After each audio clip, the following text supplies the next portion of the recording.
l'Éternel de tout mon cœur. Je louerai l'Éternel de toute mon âme. Bien-aimés, chers téléspectateurs, bonjour. Et voici encore devant vous l'émission que vous attendez tant. Cette émission, la parole crue, cette émission qui nécessite toute votre attention, c'est une émission phare de Asie Télévision.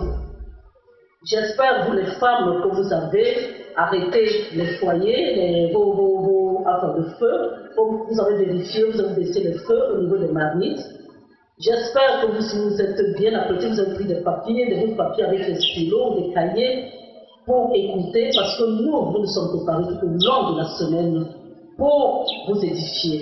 Ce qui fait que Dieu nous édifie et pour que nous puissions être aussi des canaux pour vous, de bénédiction et d'édification pour vous. Parole crue vient encore avec un sujet très important. Et nous avons toujours notre père préféré, le père Luc qui est là, qui est toujours seul contre beaucoup d'autres pasteurs. Priez pour lui. Soyez là, encouragez-le, parce que ce n'est pas évident. Le rôle qu'il a joué ici à Asbit, mais il a fini d'Asbit. Soyez, ne serait-ce que pour lui, mettez-vous tous les jeudis pour le regarder.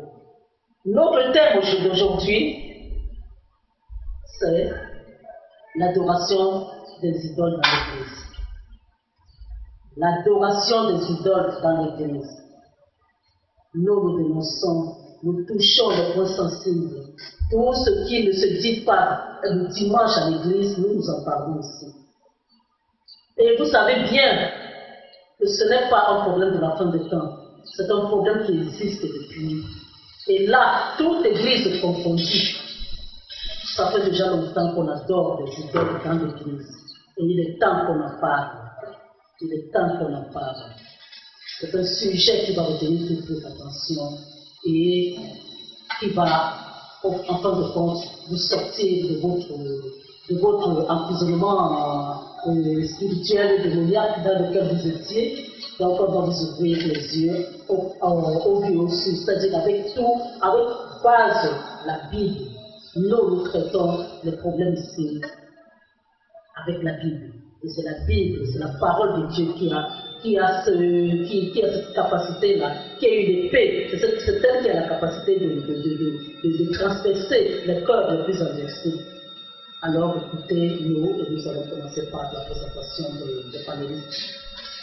Nous avons à ma droite le pasteur. Allô? De quelle église?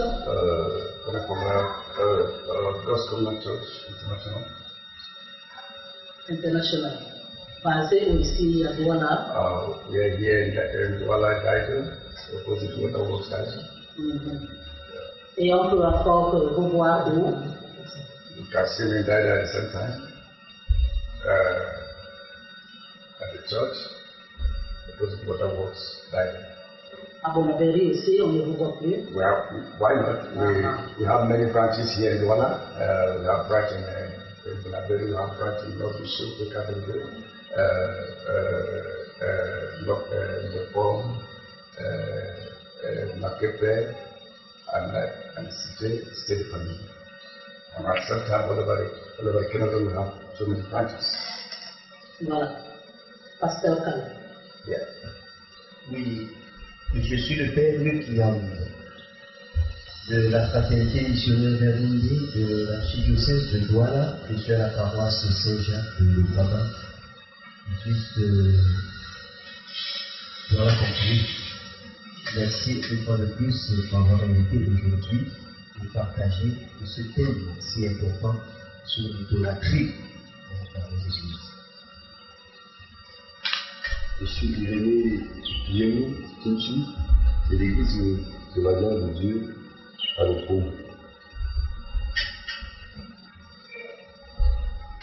Je suis le pasteur Amos Breu, Assemblée de Chorale de Justice, à la Carousel.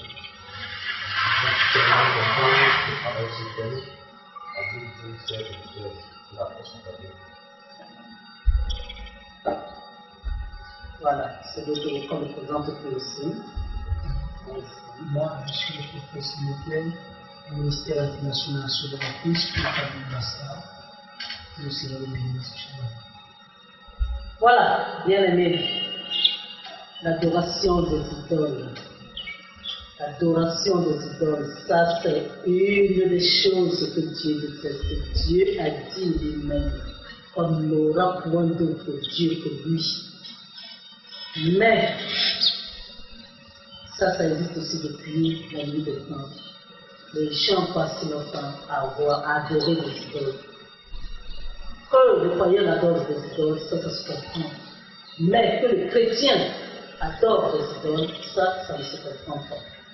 Donc alors, nous allons essayer de définir, chacun avec ses propres mots, la manière dont la personne comprend et comment ça se passe dans les églises. Le pasteur Irénée. En fait, l'idole est une figure, une statue représentant une divinité, qui est l'objet d'un culte. Et comment ça se passe dans les églises?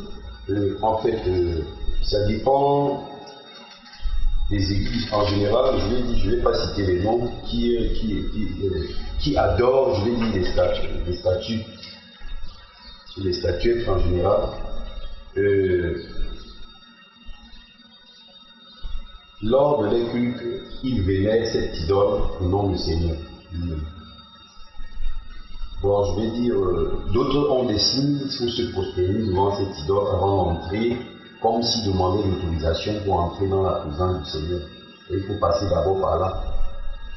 Bon, il y a plusieurs systèmes, je ne sais pas. Pasteur. Cher auditeur, que le Seigneur de Jésus. L'idole, c'est quoi en général? L'idole, c'est une image représentée par quelque chose ou un individu dans la croix pour adorer. C'est aussi l'idole, c'est quoi aussi?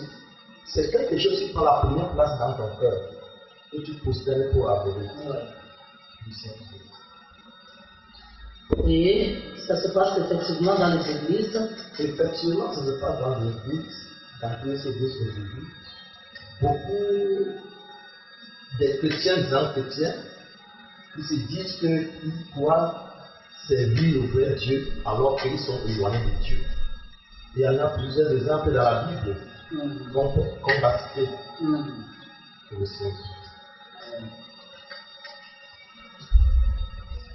Après, Seigneur de l'Église, l'idole, c'est une image que quelqu'un porte dans son cœur. C'est aussi une divinité.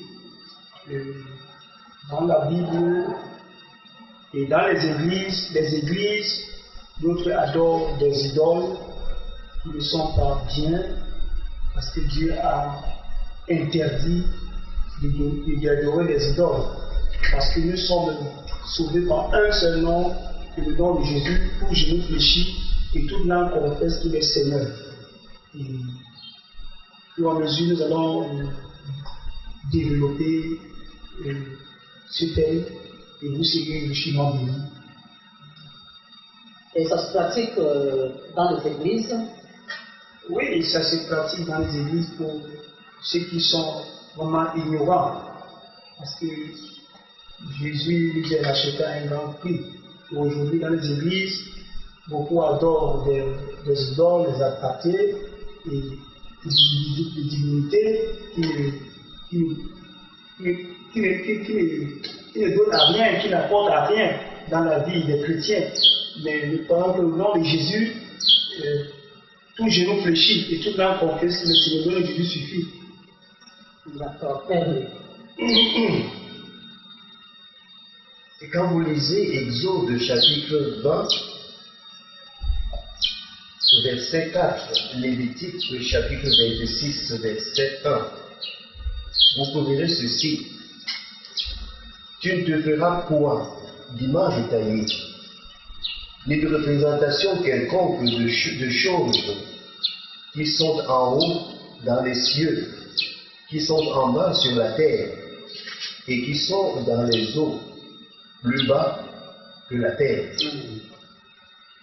Avec ces versets, ces passages, généralement, c'est le fondement de la destruction des idoles dans nos églises, dans la parole de Dieu, dans la Bible. Et les idoles, comme le pasteur Irénée vient de le dire tout à l'heure, il s'agit des statues, des images qui représentent une divinité. Et pour le cas des catholiques, même comme le pasteur Irénée ne veut pas prononcer le nom par mesure de prudence, mais je donne la possibilité, mon frère, parce que nous sommes dans un débat, de parler de ces choses-là, c'est pour ça que nous sommes là. Et ce qui concerne les catholiques utilisent beaucoup d'images, beaucoup de sculptures, beaucoup de photos. Mais les catholiques ne font pas l'idolâtrie, parce que ces images ne sont pas des représentations d'une divinité quelconque. L'unique représentation d'une divinité quelconque que l'Église utilise et qui mérite la vénération, c'est le crucifix, c'est-à-dire Jésus qui est cloué sur la croix et qui meurt sur la croix. Je vais vous expliquer maintenant pourquoi nous vénérons ce crucifix. Merci. Pastor I just want to thank the Lord for this topic, because it's not just about a particular church, but I want us to elaborate it in a form that people will understand that there are many idol worshippers in the house of God today. Not only what Pastor Luke is talking about the Catholic, but the best thing is that for us to understand the biblical context of what Bible says as concerned idolatry. When we look at the text and the reads from Exodus chapter 20, verse 3, it says, Thou shalt have no other God before me. This is what the Bible says. Thou shalt not have other God before me. What does it mean? Then now, when we want to give a definition of idolatry in the church, idolatry is something, is a term that is something that people practice. Then for the worship of idol, it can be physical, it can be like an object, it can be it can be a cult, it can be an image, it can be this something that people that consider more important than the living God. This is idolatry. But whatever they have taken the place of God, or what God have commanded, have become an idolatry in the heart of that person. Then now, we find out that there are many churches, believers, both the old churches or the new churches, that there are many idolatries in the house of God today. And let's hope God, as we enter into this stand, that God will give us the grace to elaborate what it really means. What it really means that to have worship idols in the house of God. I love this table, and I believe that God will open up our eyes and understand them to know why this thing has come out. They have come to defy the body of Christ and have come to bring a change. God bless you. Bon, je m'adresse à Père Luc. Père Luc, tu as dit, tu as donné toi-même un exemple dans la Bible, Exode 20, verset 4. Et la Bible dit, moi je commence par le cours, tu n'auras pas d'autre Dieu devant ma face. Tu ne te feras point d'image taillée, ni de représentation quelconque des choses qui sont en haut dans les cieux, qui sont en bas sur la terre et qui sont dans les eaux, nulle part que la terre. Je reviens maintenant sur le crucifix. Même si c'est une représentation de Jésus, ce n'est pas une idole, ce n'est pas une idole. Je vais prendre un exemple simple. J'ai eu à dialoguer sur ce thème à plusieurs reprises avec les églises sœurs. Le problème d'image est une réalité qui permet de véhiculer un message. Dans un premier temps, nous n'avions pas une culture intellectuelle pour pouvoir lire. Au fur et à mesure que les temps ont évolué, il y a certaines choses que nous pouvons maîtriser à travers la lecture. Mais par exemple, nos arrière-grands-parents ne savaient pas lire. Et qu'est-ce qui se passait? Les messages étaient véhiculés par des signes. Même la communauté chrétienne, après la mort de Jésus, se communiquait par des signes. C'est-à-dire pour signaler que ici, la communauté chrétienne est en train de se rassembler, il faisait des signes. Par exemple, il dessinait le poisson, et en voyant le poisson, il savait qu'ils se réunissent là. Alors, ça véhicule un message. Quand on a dans l'anthropologie, les signes, les photos, les monuments, toutes ces choses-là véhiculent un message. Alors, voilà cette histoire que je vais vous raconter, qui est simple et qui est vécue dans mon accompagnement spirituel. Une jeune fille qui avait trop de mépris à l'égard de sa maman. Et elle avait le honte de sa maman. Pourquoi? Parce que sa maman était laide.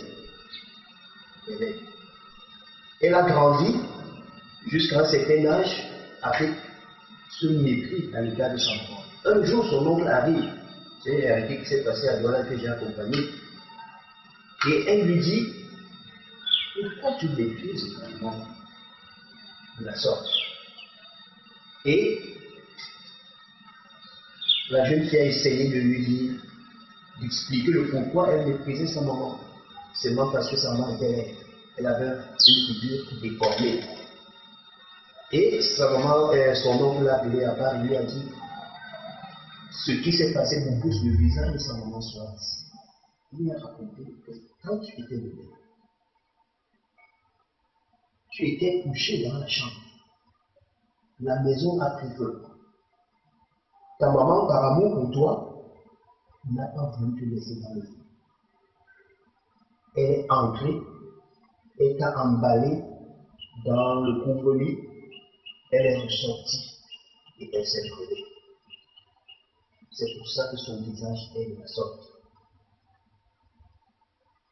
Dès cet instant-là, cette jeune fille s'est rendue compte que non seulement sa maman lui avait donné une naissance avec douleur, mais sa maman avait davantage risqué sa vie pour lui donner encore une nouvelle fois la vie à travers le feu. Et elle s'est brûlée. Dès cet instant, cette jeune fille a commencé à pleurer et s'est rendue compte que sa maman non seulement lui avait donné la vie par la naissance, mais également lui donner la vie à travers le feu. Toutefois que cette fille regarde désormais le visage de sa mère déformé, elle se rend compte du degré d'amour que sa maman a eu pour elle. C'est la même chose avec le crucifix. J'ai dialogué avec beaucoup de confessions religieuses protestantes qui disent que nous, on ne met pas le crucifix dans nos chapelles. Nous mettons la croix nue. Parce que Jésus nous a sauvés par la croix. Pourquoi les catholiques restent avec le crucifix? Parce qu'en réalité, le crucifix reste le signe le plus fort jusqu'où Jésus est allé nous racheter du mal et du péché. Si tu l'enlèves, tu seras comme cette fille qui ignore la brûlure de sa maman. Mais on est obligé de se prosterner devant. Et si tu te rends compte, si tu regardes le crucifix, tu te rends compte jusqu'où Jésus est allé. Mais le problème n'est pas là-bas. Il y a deux sortes. Il y a beaucoup d'attitudes dans l'Église catholique. L'Église catholique fait par exemple la génuflexion, qui est signe d'adoration. L'Église catholique fait la révérence, signe du respect et de ce qu'on appelle également la vénération. On ne doit pas s'agenouiller devant le Christ.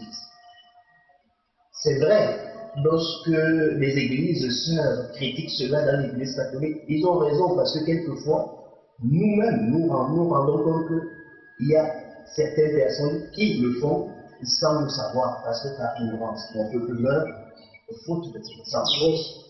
Alors, mais nous disons dans notre catéchèse que devant le crucifix, on ne peut pas faire la génuflexion. C'est le catéchisme de l'Église catholique qui l'enseigne. Devant la très sainte Vierge Marie, on ne fait pas la génuflexion. Qu'est-ce qu'on fait? On fait la révérence. Pour dire que ce qui est là est au-delà de ce que je perçois. Il y a des signes de sainteté, il y a des signes de religiosité qui n'interpellent pas là. Mais c'est nullement de l'adoration. Je sais que certains catholiques le font, mais je vous le dis encore, ils ne le font pas, ils le pensent. Parce que moi-même, je passe à la cathédrale, je vois les personnes en train de prier le chapelet devant la statue de la Vierge Marie. J'ai même eu des catholiques dans la voiture qui, seulement avoir la cathédrale, directement le signe de croix. Oui, mais ça c'est un signe de religiosité. On ne fait pas le signe de croix sur la cathédrale. Dans la cathédrale, dans l'église catholique, il y a ce qu'on appelle, il y a les parties, mais la partie centrale d'une cathédrale, d'une église, c'est le cathédrale. Là où il y a la présence du Christ dans le très saint sacrement. C'est l'unique lieu où le catholique s'agenouille pour adorer. Pourquoi? Parce que c'est le lieu, le saint message, là où le Christ est en chair, en os, sa présence vivante pour nous. C'est l'unique lieu d'adoration.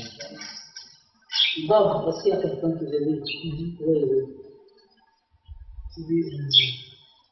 Peut-être que selon bien la Bible, bon, je reviens un peu sur disons le 20, oui, à partir du verset 20. Oui. La Bible dit, tu n'auras pas d'autre Dieu devant ma face. Tu ne lui feras point d'image taillée et de représentation quelconque des choses qui sont en haut, dans les cieux, qui sont en bas sur la terre, et qui sont dans les cieux plus bas que la terre. Tu ne te prosterneras point devant elle. Aujourd'hui, nous sommes à Iba, à l'église catholique, je pourrais dire ceci qu'il faut que vraiment les prêtres prennent vraiment le temps d'enseigner la parole aux chrétiens parce que beaucoup sont attirés par mauvais évangile. Ils se prosternent devant des idoles, l'image de Marie, devant les crucifixes, et c'est comme si c'est leur Dieu. Et la Bible continue à dire, tu ne les serviras point. Car moi, l'Éternel ton Dieu, je suis un Dieu jaloux. Dieu ne se mélange pas. Dieu ne partage pas la gloire avec une autre personne. C'est un Dieu jaloux. Nous tous, nous sommes sauvés par un seul nom, le nom de Jésus. Et la Bible dit dans Colossiens, au nom de Jésus, tout genou fléchit et toute langue confesse qu'il est Seigneur. Donc nous devons amener les chrétiens à comprendre une chose, que nous sommes sauvés par le nom de Jésus. Et le nom de Jésus, pas l'image. Pas l'image de Jésus et les crucifixes que beaucoup mettent, peut-être comme vous avez la croix sur toi. Bon, nous devons aussi enseigner aux chrétiens que plutôt ils doivent porter Jésus dans leur cœur, parce que plusieurs, ils paient les chapelets, ils paient les crucifixes, et quand ils paient les crucifixes, ils peuvent faire comme leur Dieu. Et ça devient comme un business. Et c'est pas bon. Nous devons les apprendre qu'ils doivent porter plutôt Jésus dans leur cœur, la parole de vie, la parole qui guérit dans leur cœur. Bon, maintenant je reviens un peu dans 2 Corinthiens chapitre 6. 2 Corinthiens chapitre 6, au verset 16.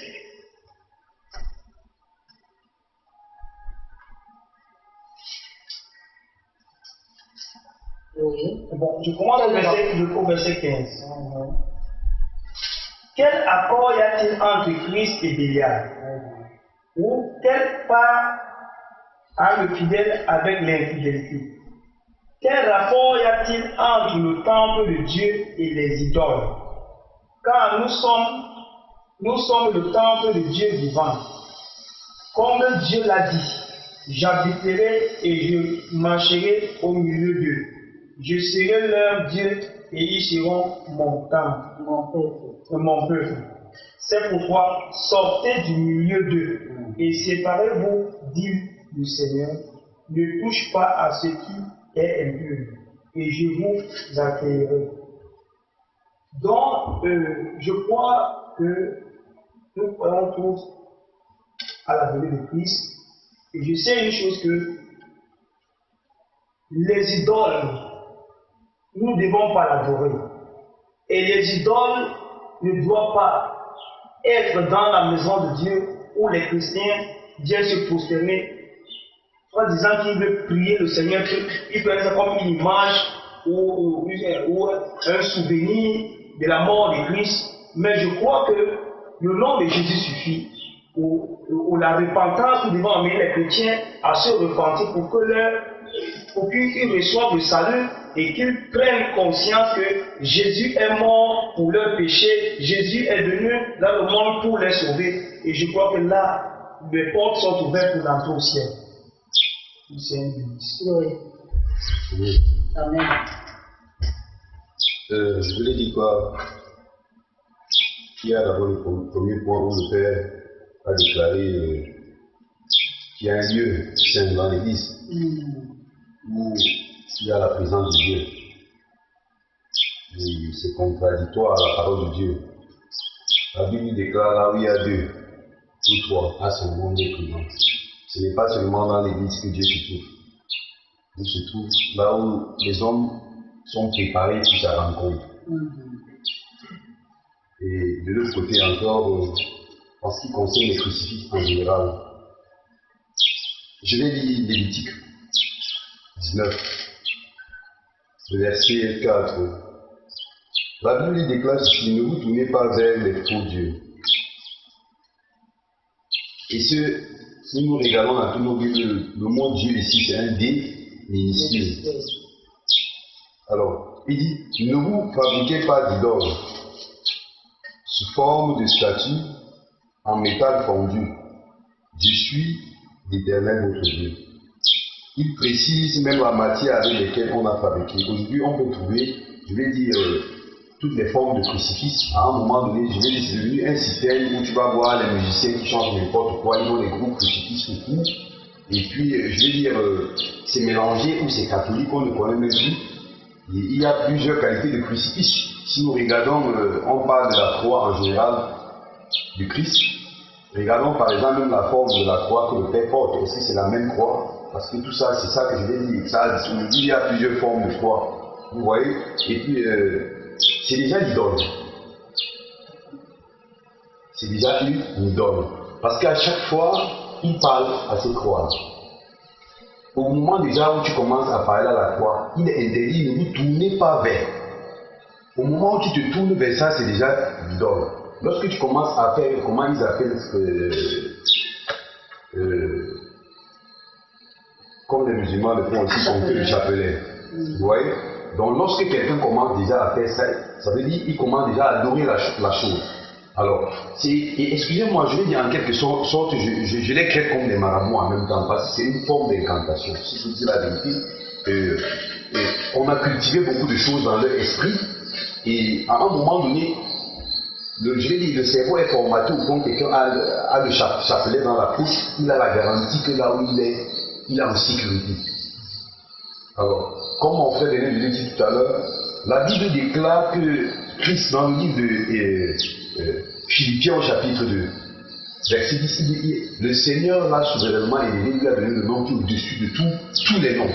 À la mention du nom de Jésus-Christ, tout genou fléchit. Alors, l'homme ne pourra que fléchir ses genoux au moment où il est en train d'adorer le Seigneur, pas devant un crucifix. Au moment où tu te présentes devant un crucifix et tu commences à adorer, ce n'est plus le Seigneur lui-même, c'est l'image que tu as devant toi, tu représentes Christ. Alors, qui es-tu pour te moquer de Jésus, pour pouvoir fabriquer, je ne sais pas, n'importe quoi, mettre sur un bois quelconque et commencer à dire que c'est lui? Jésus-Christ n'est pas un Jésus fabriqué. Quand les hommes commencent à fabriquer un Christ qu'on met sur la croix, c'est comme si on se moquait de Dieu. Eux, ils se disent que c'est une symbolique. C'est une symbolique, c'est ce qu'ils disent. Mais le problème, c'est qu'entre-temps, ça a évolué. Jésus n'est pas resté sur la croix. En d'autres, je vais vivre. Oui, Jésus n'est pas resté sur la croix. Porter la croix, Jésus sur la croix aujourd'hui, même si c'était le véritable Jésus, je veux dire, ce serait toujours être dans une histoire encore pas faux. Parce que Jésus est ressuscité et Jésus n'est plus sur la croix. Voilà.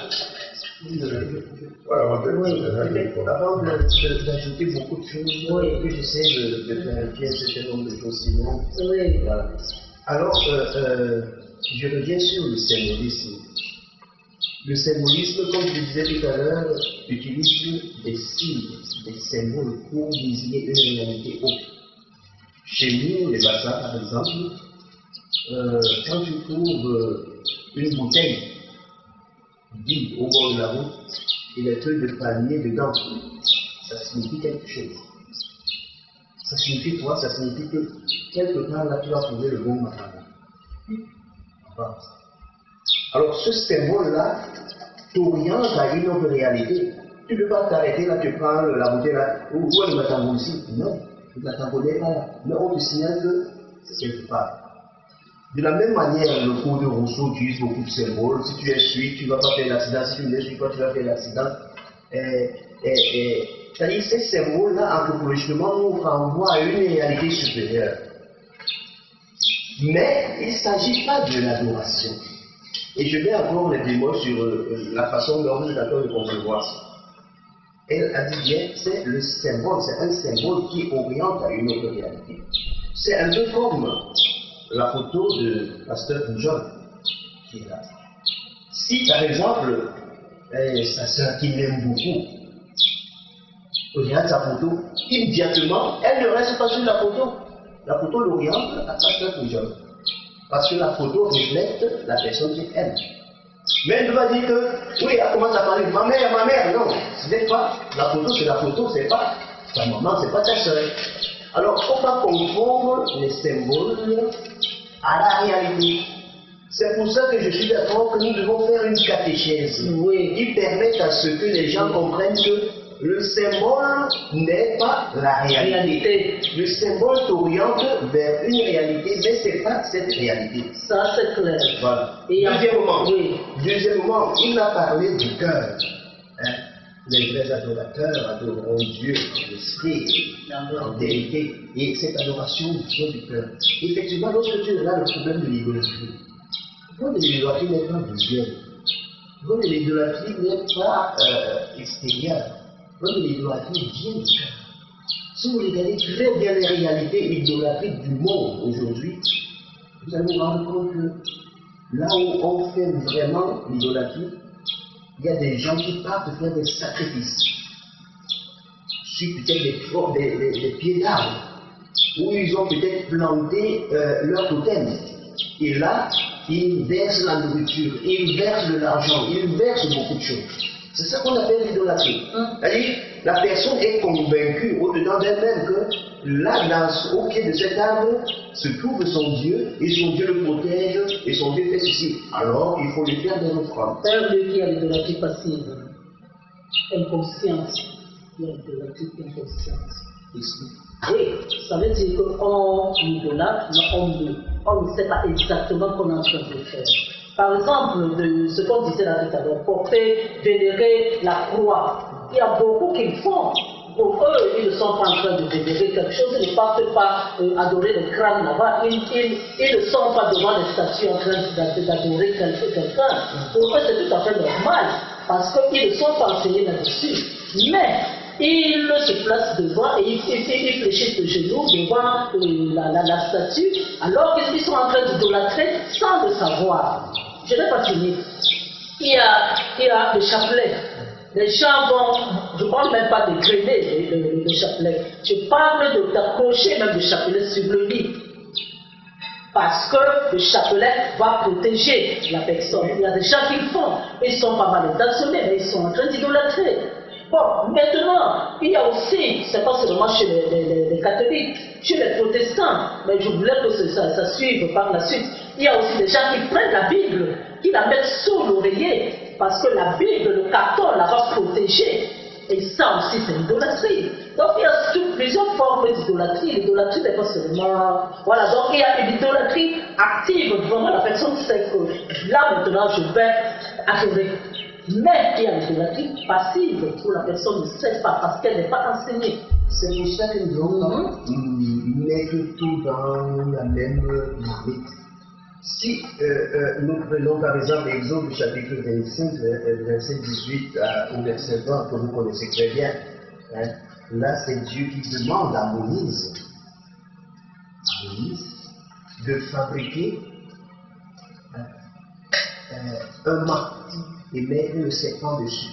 Oui, pour que toute personne qui serait mordue par un serpent, par désobéissance au peuple de Dieu, et soulèvera la tête, oui, pour regarder ce serpent fabriqué par Moïse, oui, devrait retrouver la santé. Ce qui est sûr, mais pas fléchir le genou. Non, voilà, lever les yeux. Lever les yeux, pas fléchir le genou. Oui. C'est-à-dire, quand on met tout dans la même instance, c'est qu'il faut balayer d'une main de revers tout ce qui est image. Tout ce qui est statue. C'est-à-dire Dieu permet dans la Bible qu'on puisse présenter certaines images. Alors, cela signifie pas qu'il faut les adorer. Mais, lorsque Exode chapitre 25 nous parle de ce serpent d'airain, ça nous renvoie à une autre réalité qu'il faut faire la méditation pour comprendre. De la même manière, mes chers amis, je continue à dire l'idolâtrie est une réalité qui vit. Et vous connaissez très bien là où se trouvent les mariés d'idolâtrie. Je pense que à cela nous devons attaquer avec beaucoup d'acharnement. Parce que c'est là où la personne est complètement détournée de la vie. Il y a des gens qui ont vendu leur sang et font l'adoration satanique. Et nous les connaissons, oui, il faut les dénoncer, oui. Il y a des gens qui, on arrivera, on planté ici ou ça. On arrivera. Convaincu que c'est Dieu. Père Dieu, on arrivera. Pour l'instant, on est encore à l'église. Là, de toute manière, ceux-là, ils sont, c'est encore des païens. On parle de l'église, oui. Ils sont des chrétiens.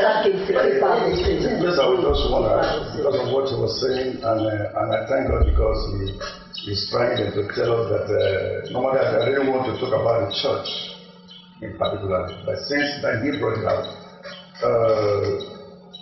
He made mention about what God told Moses that to do when the children of Israelites was murmuring against the servant of God. He says, make a brass serpent, that should be in John chapter 3, verse 14 to 15. He said, make a brass serpent, and whosoever shall look unto it, there shall be fear. And as the brass serpent is whole, that it is how the servant of the Lord that who is Jesus Christ shall be lifted. Then it does not mean God did not give us one method of worship. And God did not want us to be a slave of something more than His name. Mm-hmm. Then now, what I may say as concerned what you were saying is that it depends on the doctrine of the Roman Catholic. Mm-hmm. Because this is a religion that is not from here in Africa, which is a great empire. that is moving all over the world, then through religion. Then this is a doctrine which they have reformed in the olden age, that which is still working today. Then working with Jesus Christ has no picture. Number one, he has no picture. Number two, Jesus Christ is no more on the cross. Then if God could have enslaved us with something, he couldn't have said, in the mention of the name of Jesus, every knee shall bow. He could have said to us, in looking at the cross, you will be healed or you will be saved. And say, whosoever shall believe in his name shall be saved. Then I want us to understand that idolatry in the house of God, there should be abolished. Every sort of idolatry, because idolatry comes from the heart, as we were saying. It's come from the heart. Then now, the doctrine we have given unto men, this is what men are following. We don't have the scripture. The scripture is correct from ages to ages and remain to be the same. God is unchangeable. And his word does not change, no matter the doctrines of the church. Then it's high time now that we tell the people the truth. Tablet does not save people, neither the doctrines of the churches, or the having a big cross on your neck as a bishop, sometimes as a big pastor, that a big cross. It doesn't save people, and you don't change anything. But what changes people is what you have inside of your spirit and what you say. Then I want us then to know, to come to the biblical context. God hammer on idolatry. Physical, we are not talking about physical idolatry. Then there are idolatries in the house of God which are supposed not to be seen. Because Jesus has abolished everything as concerned idolatries and sacrifices. We have never entered into deep things of what is passing on in the churches. To me, I would love us to enter into deep things that are passing on in the churches today. That if we can have a change, we will make a change according to the biblical context. Because if we enter now into the idolatries, we have, when we come out of the world, we have shrines, the pagans, what they worship. This is an altar, because in other words of idolatry, we have an altar. Just like in the Leviticus 26, Bible says, thou shalt not have any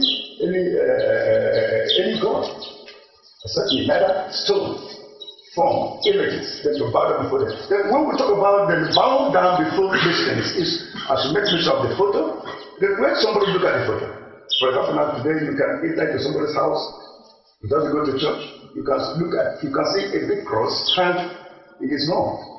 What does it mean? This cross is the thing that protects his life and his family. And to him, God is there. But the cross is there. Second, when you look at some pictures in the house, as we talk about using symbols. Symbols signifies things. But God has never taught us about symbols of things. And he's not enslaved us with symbols of things. He gave the word, and we follow that word. That's what the word of God does not change. D'accord. Je voudrais rebondir sur deux éléments qu'il a donnés. Le premier élément qui parle de Jésus n'est pas resté éternellement sur la croix. Non, ça c'est clair. Il n'est pas resté. Et je reviens sur l'image que j'ai donnée tout à l'heure de la jeune fille. Ici, l'Église insiste de représenter le crucifix. C'est pour manifester. Si cette jeune fille, par exemple, sa maman meurt et elle va au ciel, l'unique chose qui va marquer la vie de cette fille, ce n'est pas parce que sa maman est au ciel, c'est parce que le visage de sa maman est déformé par amour pour elle. Alors, on ne peut pas balayer cela d'une main de revers parce que ça a une importance capitale pour elle pour découvrir l'amour de sa maman. De la même manière, on ne peut pas balayer le crucifix d'une main de revers parce qu'on va dire que c'est l'idolâtrie. Non. Le crucifix nous rappelle jusqu'où l'amour de Jésus est allé, jusqu'à mourir sur la croix pour nous. Mais on sait que Jésus n'est plus sur la croix. Il a été enlevé de la croix, on l'a mis au tombeau, et du tombeau, il est ressuscité. Et nous le savons. Mais cela nous montre jusqu'où l'amour de Dieu a pu atteindre. Deuxième question, parce que just as you just said, Jesus, as just elaborated about that young girl. Okay. But now, what about the people in spite of the cross? What about also people that wear clothes that were written the Bible all over? What about people that have another clothes that was written about Jesus Christ and was written about the scriptures and they wear it? Then can these things then serve as the same thing as the cross? Because this also the idolatry in the house of God. Moi, je ne veux pas qu'il y ait de mélange. Il y a beaucoup de représentativité, beaucoup de représentation. Moi, je parle du crucifix. Quel est son signe, sa place dans l'Église? Pour la croyance, pour la foi. Cela nous rappelle jusqu'où l'amour de Dieu est allé. Et visiblement, Jésus est arrivé jusqu'à la croix pour nous, il est mort sur la croix pour nous. Et ça, c'est fondamental. Pour que je découvre jusqu'où l'amour de Dieu, Jésus est arrivé pour moi, il est au ciel. Maintenant, deuxième point. Est-ce que tu as besoin de voir ça pour connaître l'amour que Dieu a pour toi? Tu as besoin de voir Bien ça. sûr. Ce n'est pas dans ton cœur. Bien sûr, c'est dans mon cœur. Alors, mais j'ai besoin de voir ça. Dieu nous a donné l'essence, pas pour les fermer, pour les utiliser à son honneur. Oui, non, Attendez, je finis la deuxième partie. Oui, voilà. La deuxième partie. Je voudrais, il est revenu sur Exode chapitre 20. Je voudrais que nous puissions comprendre le contexte dans lequel, parce qu'on a attribué ceci à Moïse, le contexte dans lequel l'auteur sacré a écrit ce passage. Dieu est pédagogue. Et en ce moment-là, tous ceux qui entouraient le peuple juif étaient idolâtres. Chacun avait son Dieu. Il y avait les dieux des Amourites, les dieux des Basans, et ainsi de suite. Et ils avaient des statues qui représentaient ces dieux. Alors, Dieu qui est pédagogue, il a commencé à marteler à son peuple que je ne veux pas ça. Alors, c'était toute une religion remplie d'idolâtrie. Et Dieu veut marteler ça avec force. Que ceux-là ne sont pas des dieux. Je suis Dieu seul. Et ne me représentez pas comme ces gens-là sont en train de faire. C'est pour donner une conscience définitive à cela. Et vous savez, par exemple, lorsque tu veux éduquer un enfant, tu peux utiliser les mots forts. Par exemple, je vais prendre un exemple. Chez nous, on nous demandait par exemple, on nous disait toujours, on ne brûle jamais l'araignée. Si tu brûles l'araignée, ta maman va mourir. Bon, nous on n'a plus à ça. Si tu brûles l'araignée, ta maman va mourir. Mais qu'est-ce que la sagesse populaire voulait faire? Voulait nous dire que, parce que les maisons étaient en paille. oui. Si tu pars brûler l'araignée, la maison va se brûler. Mais ils disent que la maman va mourir. C'est pour donner une conscience forte vers une réalité, mais ils utilisent un mot fort. Dieu voulait marteler contre l'idolâtrie qui se pratiquait. C'est la même idolâtrie qui continue au jour d'aujourd'hui. Il a martelé. C'est pour cela que nous sommes là. Parce qu'on ne parle pas de l'Église à cette époque-là. On parle de l'Église à l'heure actuelle. Donc nous sommes là pour dénoncer les choses qui se passent à l'Église actuellement. Et il y a toujours l'idolâtrie. Il y a toujours l'idolâtrie, oui. Et donc même quand on perd le temps sur le crucifix n'est pas la seule chose. Hein? Là par exemple chez les catholiques, il y a des boutiques où on voit plein de trucs avec et les gens vont acheter. Voilà, avec des choses que les gens vont acheter en se disant que c'est. Moi j'ai vu les pasteurs utiliser les acheter pour donner un exorcisme. Non, c'est la magie. Je vous dis, c'est la magie, c'est biblique. Moi, je ne sais pas. Je vous dis que c'est pas que la boutique c'est quelque chose. Mais. Père Luc, je ne suis pas en train de prendre un parti, je suis la modératrice ici, c'est tout. Je prie pour le côté des catholiques qui ont des boutiques, qui vendent plein de trucs. Il n'y a pas que ça. Il y a les photos, comme il disait là tout à l'heure, personne n'a jamais filmé Jésus. Et maintenant, on a décidé que Jésus, c'est le blanc aux yeux bleus. Et les gens adorent entendre des photos. Moi-même, j'ai parlé du crucifix. Et j'ai même parlé aussi, ce n'est pas les catholiques qui mettent la Bible sur l'oreiller. C'est les protestants qui mettent. Moi-même, j'ai été celle qui pensait. Il a fallu que le diable vienne me visiter la nuit alors que ma Bible était sur l'oreiller. Et que je commence à dire à Dieu, c'est pas normal. Cette présence, cette nuit, alors que j'avais la Bible sur l'oreiller, c'est à partir de là que j'ai ouvert les yeux par rapport à ça. Mais ça, ce n'est pas uniquement catholique. On parle de l'Église d'une manière générale. Et là, on a commencé, on perd le temps sur le crucifix parce que l'idolâtrie nous lance à beaucoup de niveaux. Ça a beaucoup de niveaux. Et hormis cela, et après maintenant, on va encore parler aussi de l'idolâtrie même, et de toutes choses dans la vie du chrétien qui prend la place de Dieu. Il y a des chrétiens qui fument, il y a des chrétiens qui boivent, et c'est aussi une forme d'idolâtrie. Voilà, l'argent est devenu, voilà, donc alors c'est pour cela que je dis de perdre pas le temps, on a commencé tard avec le crucifix est un détail. Voilà, ce n'est qu'un détail, oui, pardon, tu voulais parler? Oui, il est beaucoup le Seigneur. Ouais. Si nous voyons Dieu qui s'est venu pour réconcilier le monde, Ouais. c'est pourquoi, par rapport à ce que l'on a pu être en train de parler, nous voyons que Jésus-Christ est venu, il a pris la France en enfant. La France a dit qu'on n'a pas les relations avec les choses. Nous, notre Dieu, on adore avec les gens.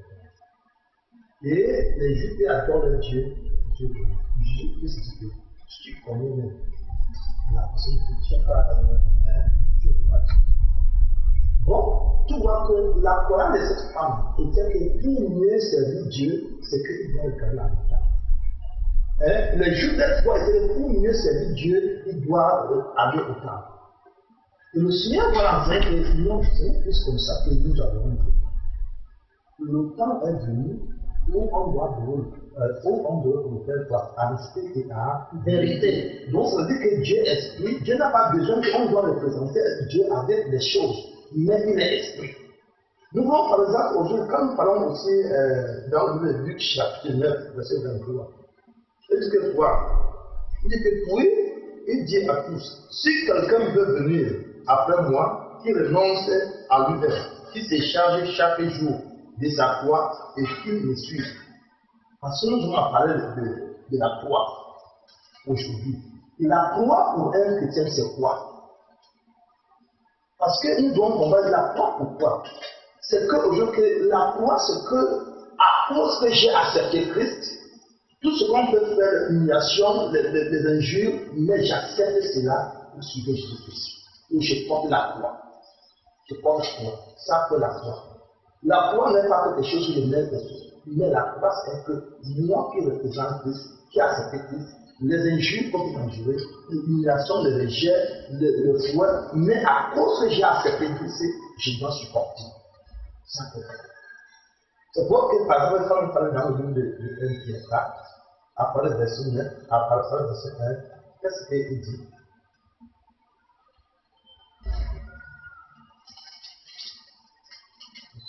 Un Pierre 4. Il dit que ainsi donc, Christ ayant souffert dans la chair, vous aussi, armez-vous de la même pensée. Car celui qui a souffert dans la chair en a fini avec le péché.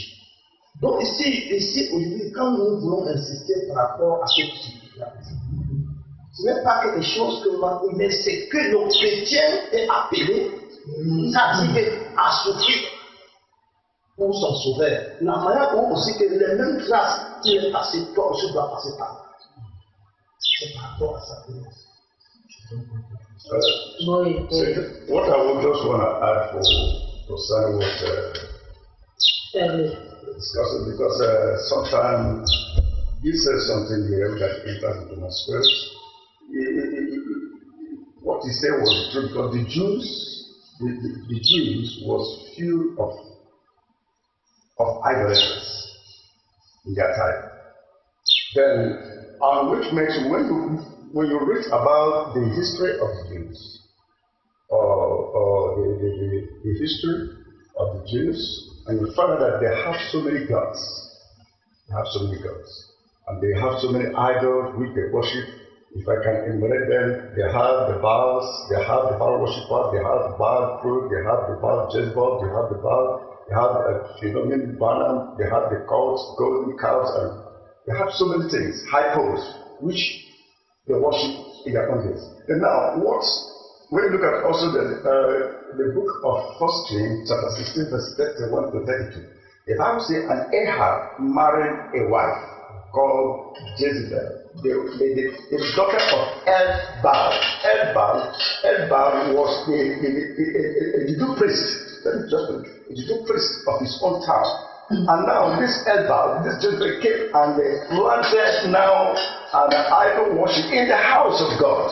That's what the Bible says. And the Ahab did more worse thing than Ahab in that context. Then, and as Ahab accept this lady to come and plant her own God in the house of God, this is a mix-up together. That's where we look at 2 Kings. That's when now the son of God, Elijah said, how long shall we be between two opinions? If God is God, let's worship Him. If bad is bad, let's worship Him. The Bible says, and He said, let's go to the mountains. And they moved to the mountains. Prove Himself that He is God. Then I want us to follow the reality of the Word of God. Because we are leading people. No matter the congregation you are leading, no matter the name of the church, it does not matter. But one thing that matters is that the Word of God does not change. Let us not help God to change His Word. Then allow God to change His Word, because His Word is written. Then when we look at the different idols in the land, then how can the church be mixed up with such an idol? There must be a time has come for a differentiation. If God is God, let God worship Him with all our mind, with all our soul. God did not give us any image. Then through this image of cross, you will come to me. I understand that Jesus died at the cross, that I believe. I did not witness it, but I had it with faith. I believe on that. Then if we can now use the cross, but it's better that we use the cross. When we show you the cross, you believe on that cross. Now your life is saved. But it is not the case. We have to go back to the Word. The Word remains to be foundation, because God don't want us to be enslaved by anything like idolatry. Because He said that I am a jealous God. Nobody has ever seen God. Nobody has ever seen God. God has no picture. He did not give us any image that this is the image you have to worship before we come to God. No matter how Jesus Christ died at the cross of Calvary, we know that. Then how can we now then have a status in the house of God? Have something that will now then deviate people from knowing God instead of knowing God. As the sister was saying, you have to now then, there is a places when you touch their cross, you have touched their God. That is a problem in the house. Because you have touched their cross, you have touched their tablet, it was a problem. That should be the case. Let's follow the Word of God. Read the Word and understand the Word and live by the power of the Word. That's what needs to be inside of God. And the Spirit of God will lead you. God bless you. Amen. Oui, vas-y. Je voulais qu'on lise la Bible dans le livre des Psaumes. Psaume 115. Je vais prendre du verset 1 jusqu'au verset 8. C'est un peu long, je lis rapidement au nom de Jésus. Oui. Non pas à nous, ô Éternel, non pas à nous la gloire, mais à toi seul, pour ton amour et ta fidélité.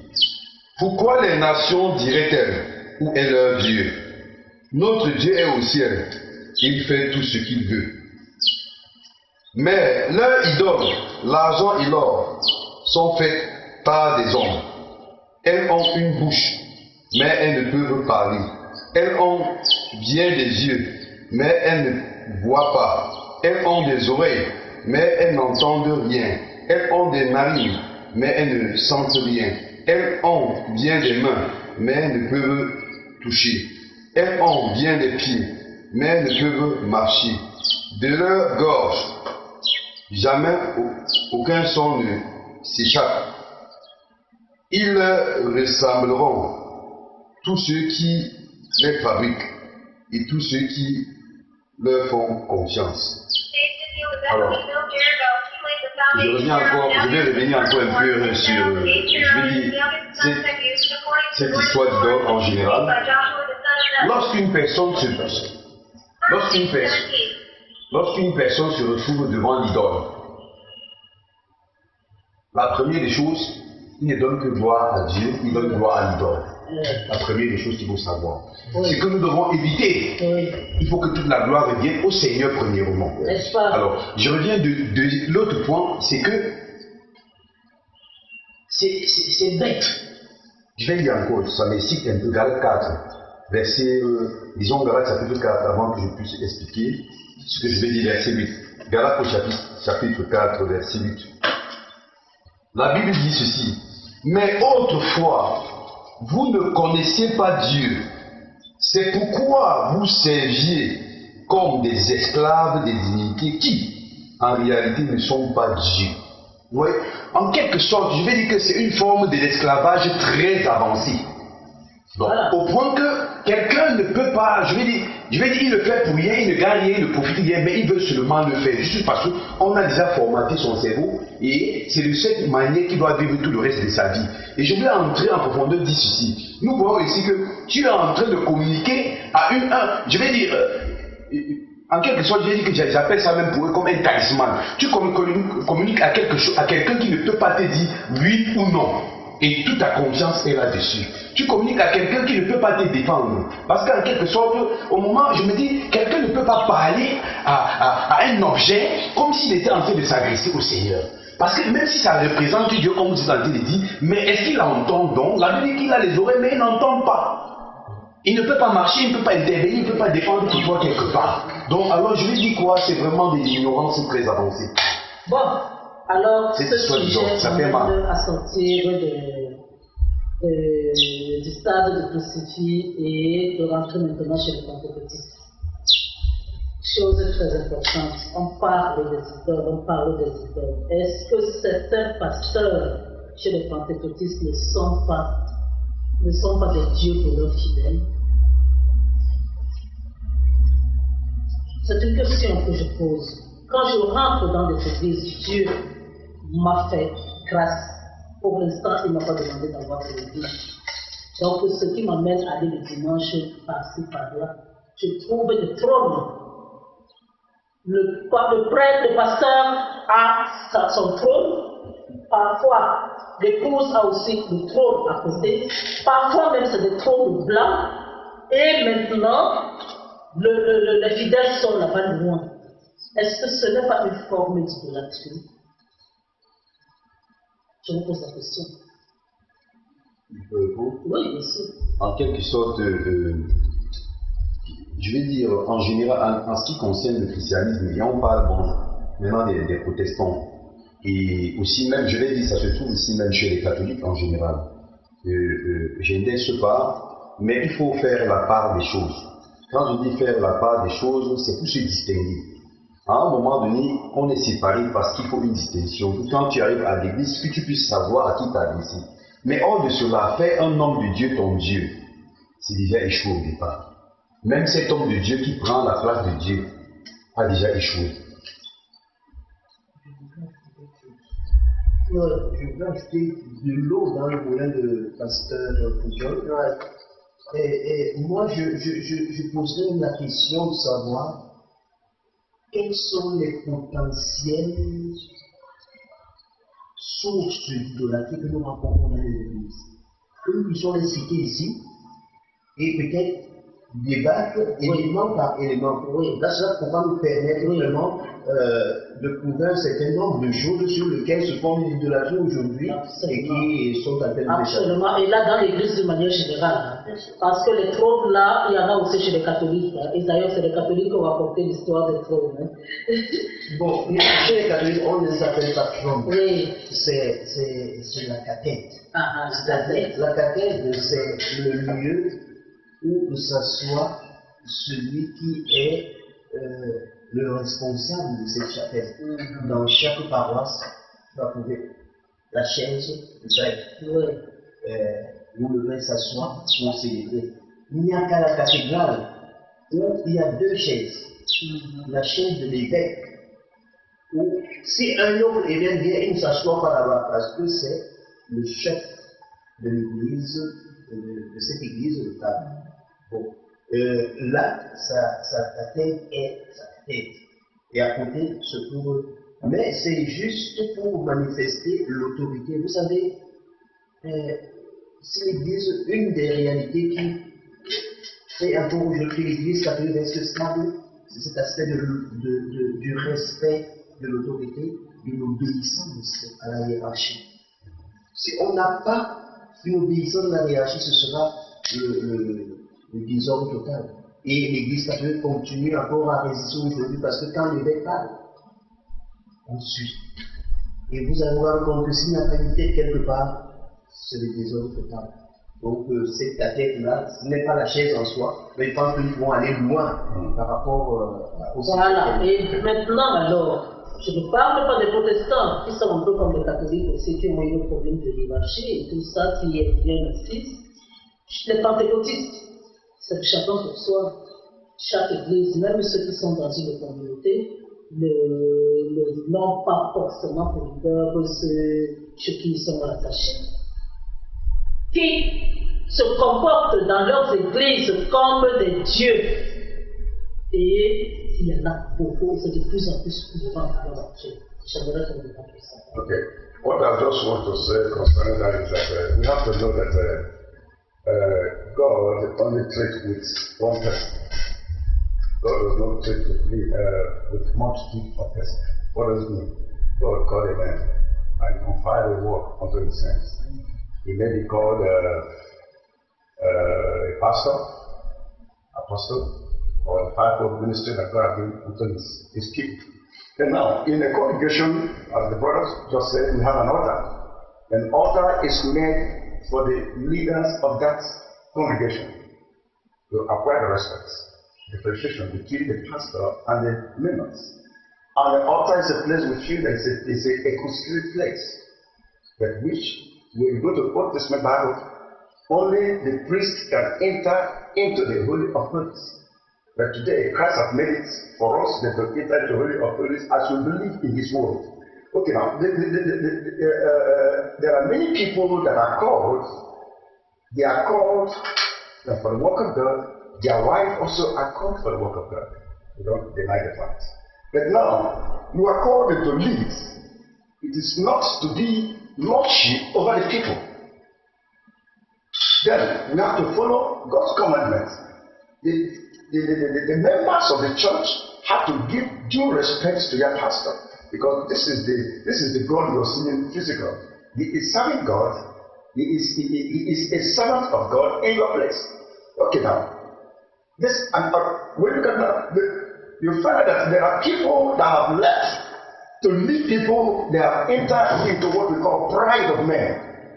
Then when you look at the scripture, Mark chapter 7, verse 8 to 9, you read from verse 8, from verse 9. 9 says, fully, and he said unto them, the full well, you reject the commandments of the Lord, that you may keep your own tradition. There are people, you can see pride in them as a man of God. But we know that we're supposed to respect, we are going to give due respect to the men of God. That's right. Because they are our spiritual fathers. But now, you don't have to lordship over the people to put your own commandment. For example, I saw a pastor who has 7 garden corps. 7 garden corps. Oh, voilà. And the other one has armor there. The other one holds his cap. The other one holds his camp. The other one holds his Bible. The other one by the side. If he's preaching, people now will stand by his side. They say. Et il y a la revue des troupes. Les gens qui se placent, si tu as la chance qu'on te serre la main, c'est une chance parce qu'on ne te met pas devant pour être touché par le pasteur, n'importe comment. Et il y en a qui lavent la route parce que le pasteur, et j'ai vu un pasteur marcher sur les fidèles parce que le pasteur ne doit pas poser les pieds par terre. Cette femme, non, j'ai vu marcher sur les fidèles, il se trouve, il marche sur. Et le pasteur marche sur. Voilà. Donc c'est ce qui se passe au jour d'aujourd'hui. So when you look at all these things that become traditions in the church, and these have become an idolatry, and it means that such kind of pastors, you will not give any testimony without mentioning his name. Et il y a un là, celui-là avec sa femme trône blanc, et il envoie des gens, il leur parle d'abord, il leur dit que voilà, la nourriture qui est dehors, et la nourriture, cette nourriture dehors, c'était quoi? C'était le gazon. Il envoie toute l'église aller brouter l'herbe là-bas. Et après, on a porté le seau parce que les gens devaient courir. Mais c'est pas possible. Où est-ce que nous allons? Par cet âge de l'enfant, où est-ce que nous allons? Et c'est bien que vous soyez tous des pasteurs ici parce que c'est pas normal. C'est pas normal. Où est-ce que nous allons? On cherche, on parle de crucifix, on parle d'autres choses qui sont sans importance, mais on ne voit pas l'être humain dans l'église qui est en train de prendre la place de Dieu. Et il y a des gens qui applaudissent. Tu ne peux pas aller dans telle église, on va te dire non, si tu vas là-bas, ne viens plus ici, parce que c'est ton pasteur qui détient le monopole du savoir. Si tu vas là-bas, on t'a vu là-bas, et il y a des espions partout. Parce qu'il faut pas aller, si tu vas, on te trouve ailleurs, tu le donnes. C'est pas normal. Donc c'est de ça qu'il faut parler. C'est de ça qu'il faut parler. Il ne faut pas seulement se cantonner sur perdre le temps sur des choses qui sont inutiles. On a déjà parlé du crucifix, on a déjà parlé des photos. Maintenant, on passe aux choses intéressantes. Oui. Oui. Lorsque nous regardons l'incarnation de Christ, de Jésus qui, de sa conscience divine, Philippiens, dans le chapitre 2, sa conscience divine ne retient pas jalousement le rang qu'il égalait à Dieu, mais il s'abaisse et il devient homme.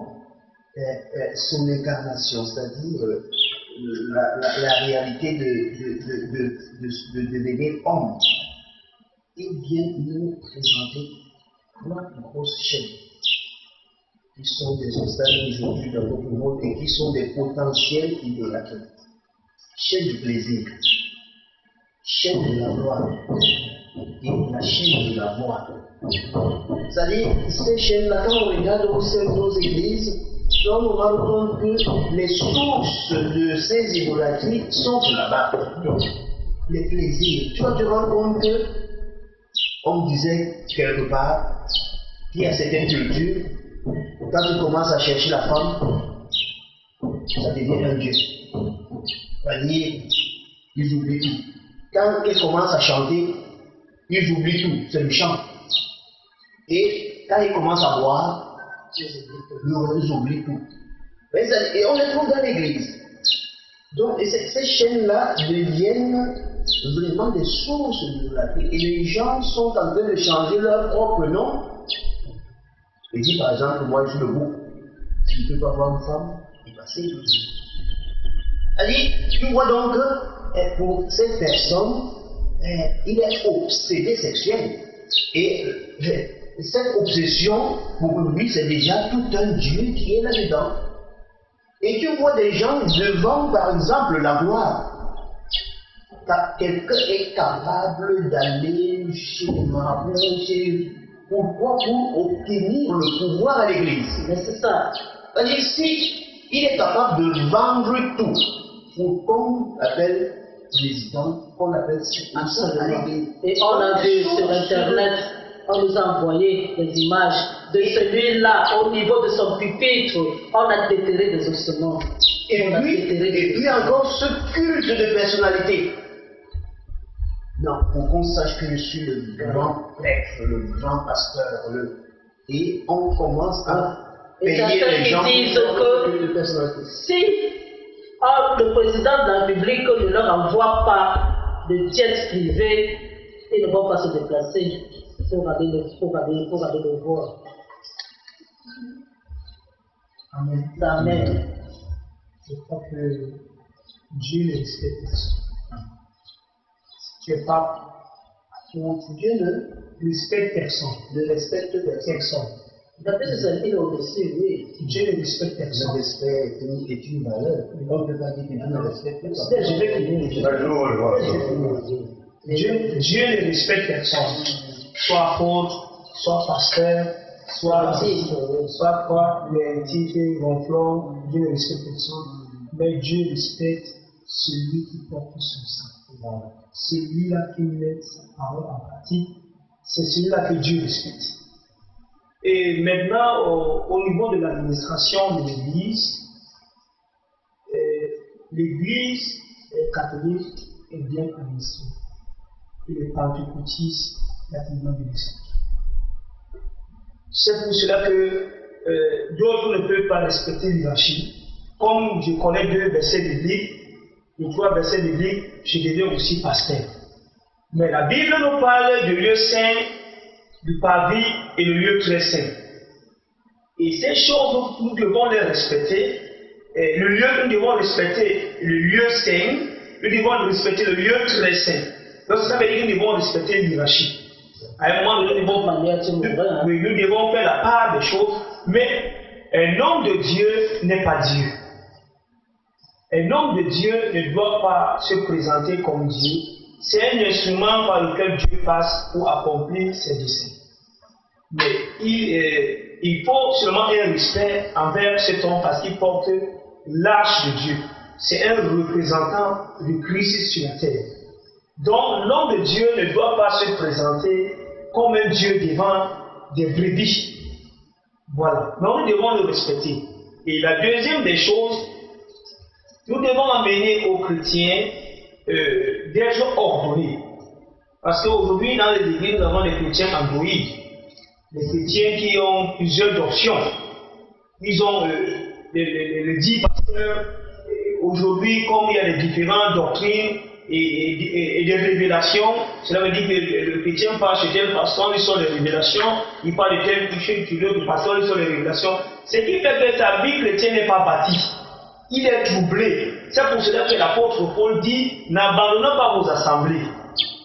Celui qui vient vous prêcher notre évangile, si ce n'est pas l'évangile de Christ, repoussez-le, dites-lui de sortir et de partir. Donc nous devons, les chrétiens, Jésus aussi les chrétiens qui doivent être ordonnés dans les églises, qui doivent vraiment suivre, s'attacher à Dieu et non à l'homme. Parce que l'homme de Dieu, il n'est pas Dieu. Mais c'est un instrument par lequel Dieu passe pour accomplir ses desseins. Il porte l'arche de Dieu, il porte l'onction de Dieu. C'est à l'église, nous devons faire la part des choses. Il y a une place où l'homme de Dieu peut s'asseoir, mais il ne doit pas se présenter comme Dieu. Pour que l'auditoire, le laïc doit le respecter. Sachant que non, c'est un instrument que Dieu a envoyé. Bon, aujourd'hui, il y a d'autres aussi qui parlent beaucoup de l'humilité. C'est bien beau, tu peux descendre au niveau de laïc et consomme, mais c'est pas tout le monde qui va comprendre ça comme ça, où il y aura un méli-mélo, un désordre. C'est pour cela qu'il y a d'autres congrégations, tout est organisé. Tout est organisé. Mais ce n'est pas normal à un homme de Dieu que les gardes du corps, le protocole, on balaie le sol. Non, ce n'est pas Dieu. Donc, on marche sur les fidèles. Voilà, on marche sur les fidèles. Non, c'est pas normal. Oui, je bénis le Seigneur. Je dis aussi que les chrétiens sont tellement pauvres. Et quand nous en entendons dans ce chapitre 17, verset 11, ça veut dire que les chrétiens de Dieu, quand Paul les enseigne, ils peuvent prendre pour examiner les Écritures, pour savoir si ce qu'on enseigne était vrai. Aujourd'hui, les chrétiens, aujourd'hui, si aussi ils sont pour eux-mêmes, ils ne sont pas intéressés à lire la Bible. Parce que la Bible, quoi, comme vous l'Église est un organisme spirituel, où on trouve les hommes spirituels, un message qui est vécu est spirituel. Et si en ce moment aujourd'hui, on ne trouve plus les hommes spirituels, l'Église devient malade. Par exemple, et quand on parle comme ça, Dieu dit à Moïse qu'il faut faire quoi? Et quand il doit faire le carreau selon le modèle. Le modèle. Nous sommes toujours dans l'idolâtrie. Donc on dit que quoi? Donc ça veut dire que Moïse devait respecter tout ce que Dieu devait dire. Il ne devait pas ajouter. Le moment où il va ajouter encore, ça devait empêcher. Nous voyons aussi que dans le lieu saint, comme mon bien est en train de dire, il y avait le paradis, il y avait le lieu saint et le lieu saint. Et ce lieu très saint, pour qu'un souverain s'appelle entre là-bas, il fallait qu'il devait renoncer à quelque chose pour pouvoir entrer au lieu saint. Donc c'est pas qu'un homme de Dieu ne peut pas se lever n'importe comment pour dire que je vais le présenter pour commencer à parler à Dieu. Donc ça veut dire en ce moment que nos églises aujourd'hui ne sont pas dans l'idolâtrie en ce moment. Parce qu'en ce moment, nos fidèles en ce moment ils sont partis. Parce qu'ils ne sont pas capables de dire la vérité que non, j'ai dit comme ça, je ne fais pas comme ça. Parce que les hommes de Dieu qui font ces genre de choses aujourd'hui, parce qu'il y a aussi que même les fidèles que tu vois qui sont fidèles. Parce que Dieu. La Bible est un guide. C'est un peu que nous avons la vie et nous tous sommes appelés à la Bible. Et si nous ne lisons pas la Bible aujourd'hui, nous ne pouvons pas entrer à la connaissance de la vérité. Et c'est la Bible en ce moment qui doit nous appeler quand le pasteur nous dit quelque chose, il doit examiner est-ce que c'est écrit, est-ce que c'est exact. Et si aujourd'hui je pense à l'idole, je ne peux pas tomber dans l'idolâtrie, mais je vais marcher sur les principes de Dieu. Ok. Amen. Amen. Toujours encore dans l'idolâtrie, avant de parler un peu de la manière dont le secteur de Dieu se comporte. Chez nous, par exemple, ici, Bameke, dans la tradition Bameke, il y a tellement d'idoles. C'est tellement organisé. C'est toute une hiérarchie. Et avec beaucoup de principes. Mais je bénis le Seigneur qui m'a délivré de ces idoles. Parce que ça a été sa grâce. Si c'était de moi-même, je ne pourrais pas. Je vais rentrer en arrière, je compte moins de 30 ans en arrière, je vais voir si c'était un calvaire total. Pendant que je parle, je crois que beaucoup de Bameke sont en train de m'écouter. Parce que c'est la mauvaise voie, lorsque tu cours après les idoles. Je voulais dire quoi en général, quand l'homme a déjà l'idole en face de lui, il est séparé de Dieu directement. Si tu as déjà quelque chose d'autre qui représente Dieu pour toi, le créateur du ciel et de la terre n'est plus ton Dieu. Et en ce moment, tu n'es que esclave de ce que tu as mis devant toi représentant Dieu. Et je voulais dire aussi de l'autre côté, concernant ceux qui sont, je vais dire, abusés ou trompés, qu'un homme de Dieu va dire je suis le berger, et puis il faut que brusquement les autres deviennent les brebis, jusqu'à les pousser à manger des herbes. C'est parce qu'ils sont ignorants. Osée 4:6, la Bible dit que mon peuple périt faute de connaissance. Et en dehors de cela aussi, concernant les hommes de Dieu qui utilisent les langues pour, je vais dire, tourner les versets bibliques, parce qu'il y a tout ça aussi qui compte dans les assemblées en général. Je demande vraiment le Seigneur de nous accorder tous la grâce, nous, tous qui lui l'a choisi pour pouvoir être à la tête des assemblées. Parce que beaucoup, aujourd'hui, tirent un verset biblique et l'utilisent pour leur propre profit et non pour l'avancement de l'œuvre de Dieu. Donc, on dit quoi? J'aimerais que chaque chrétien, ou bien toute personne qui veut avoir la connaissance avant de ne pas marcher dans l'ignorance, cherche Dieu dans sa parole. Je ne te coupe même pas la parole. Il y en a même qui ont bien commencé. Oui. Il y en a qui ont bien commencé comme vous qui êtes là. Hein. Voilà. Mais ils se sont perdus en chemin. Oui. Voilà. Ils se sont perdus en chemin. Je veux finir. Oui. Se perdre en chemin, c'est lorsque tu es attaché sur les choses de ce monde. Parce qu'en général, il est impossible de commencer avec le Seigneur si c'est lui qui t'a demandé de commencer avec lui. Quand tu dis quelqu'un a commencé avec Dieu, peut-être il a imité quelqu'un. Alors quand on imite quelque chose, c'est la ressemblance, c'est la photocopie, ça ne peut pas être l'original. Quelqu'un que Dieu a appelé, même s'il tombe, il se relève. La Bible dit que le juste tombe 7 fois, il se relève. Donc un homme de Dieu, et Dieu est toujours là pour approuver qu'il est mon serviteur. Dans toute la Bible, on va lire, on verra la parole de Dieu. Tous ceux-là que le Seigneur a appelés, malgré leurs défis, Dieu les appelait. Je vais prendre l'exemple de David, il appelait l'homme selon son cœur. Mais regardons les défis que David a connus. Mais Dieu ne l'a jamais abandonné. Il avait de l'assurance. Il dit, même si je traversais même dans la vallée de l'homme d'abord, je ne crains aucun mal. Il est là toujours pour me sécuriser. Je voudrais plutôt que les chrétiens ouvrent leurs yeux et sondent les Écritures, comme la Bible déclare dans Actes des Apôtres. Le peuple thessalonique a reçu l'évangile, mais pour se rassurer, il fallait qu'ils puissent sonder les Écritures pour être sûr que ce que les hommes leur racontaient était vrai. Mais aujourd'hui seulement, lorsque l'homme de Dieu a dit, tu dis seulement Amen. Et pour ne pas dire gain de cause, des gens à l'église, viens faire comme ça, tu auras l'argent. Si tu n'as pas, alors disons, si quelqu'un a cela, oui, il vient donner. Ce n'est pas quand tu viens donner que tu deviens riche. Il faut d'abord avoir pour donner, mais il dit que viens donner, tu deviens riche. Donc tout ça là, c'est un film dans l'église aujourd'hui. Tout ce que nous devons faire, c'est de prier. C'est de prier. Donc, c'est de prier. What I want to a fait, c'est de prier. What I want to make an illustration is about the servant of the Lord. We have people that are called by God, and we have people that do call themselves. And we have people that do their stomach have called. There are categories of callings. Either you are called by God, or you are called by your stomach, or you are called by yourself. Then we have to know that people that God called, they stand in the Word of God. Second, let us not forget that there are people, we have different cultures. We have different cultures. As we said about Dominican have their cultures. Then in our own place, we have our own cultures.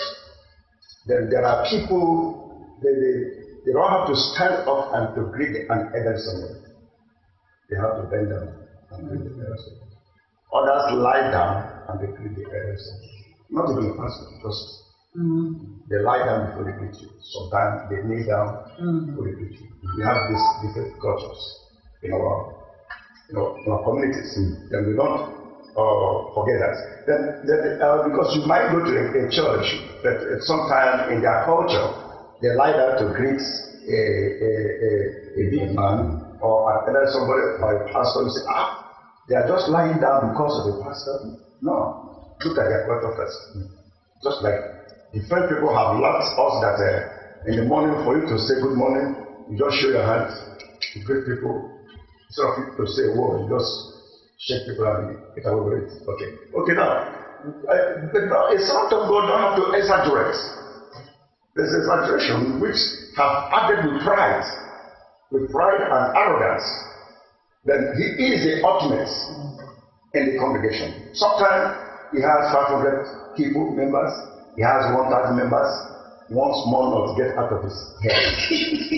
And imagine, you have 500 congregations, you have 12 apostles, and 20 people that guides every place you are, and how many people remains into the congregation.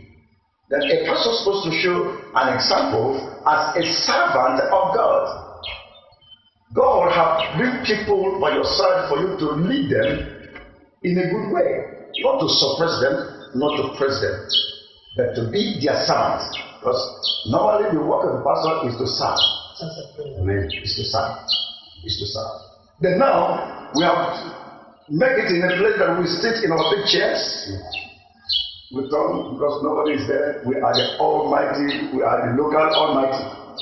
Then everybody have to bow before you. A member cannot even give a testimony without mentioning the name of the pastor. Certain people that God used Pastor this, they call your name first before now they testify. Then allow God to be glorified in your church and allow God to do His work. Then, as Abu Bakr was saying about the members of the church, there are Howard Christians, sorry to use the word, Howard Christians. They go from the one prophet to the prophet. We say that prophet now is now removed. If you are not a prophet, sometimes you are not, never started. Idolatry in the house of God. A pastor will say, I have seven. A pastor says he has 7 vehicles. The vehicle is on Monday, and he mentioned the names of vehicles. Those vehicles was not, there is no Toyota Corolla, there is no, that's 4-wheel drive. 4-wheel drive, when we talk about 4-wheel drive, he said he has it 7.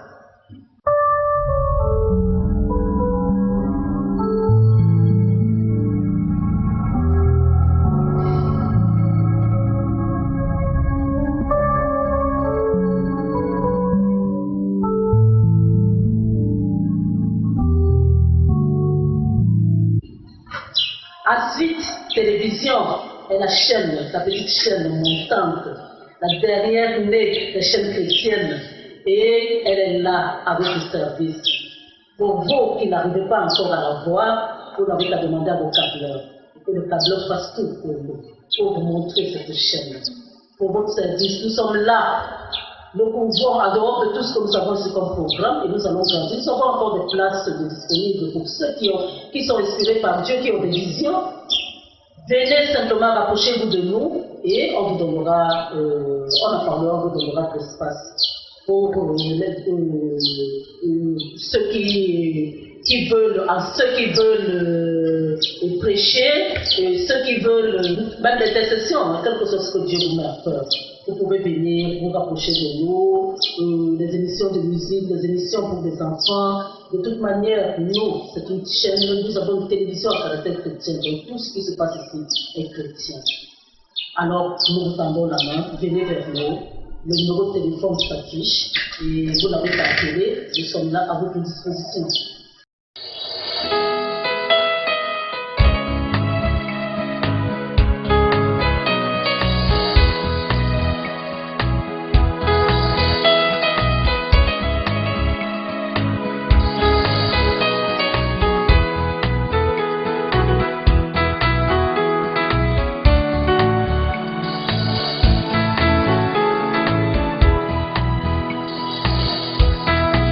Asvid Télévision, Dieu au centre de la nation.